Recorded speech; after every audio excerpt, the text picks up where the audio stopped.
jumping into my game here, the first one, I probably should have let it off just because they do play Friday, but I'm loving this Louisville and JMU game. Right now, it's Louisville minus 13 and a half. The over under is 57 and a half.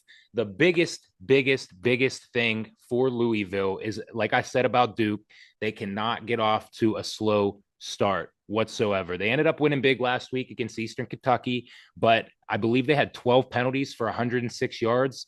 And they also had 3 turnovers, 2 of which came from the interceptions from Miller Moss. So he's going to have to play a lot better. He ended up, honing it in. They ended up putting up, I think, 542 yards of offense, but their backups were in there as well too. So Isaac Brown, who was last year's ACC Freshman of the Year, had 126 yards and also added a punt return touchdown. So he's picking up right where he left off. But I will say JMU is a very, very tough team. They're coached by Bob Chesney. He was at Assumption and then Holy Cross, and now he's at JMU. So he's taken both of those programs to playoffs. Obviously, JMU has a pretty decent history with being relatively new to the FBS level, but they beat the hell out of Weber State last week, 45-10.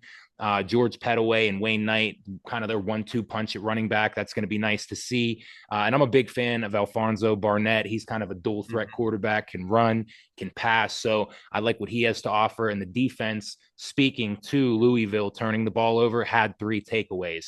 So with that being said, I am going to take JMU plus the points. I like them 13 and a half. If you could get it at 14 and a half, hammer it. I think it's going to be a pretty close game. I would even like to say that over 57 and a half is looking pretty juicy as well too. But we'll have to see how Louisville comes out. Jeff Brom highlighted the importance of the discipline and minimizing his mistakes. So I don't know if you have anything to add on that.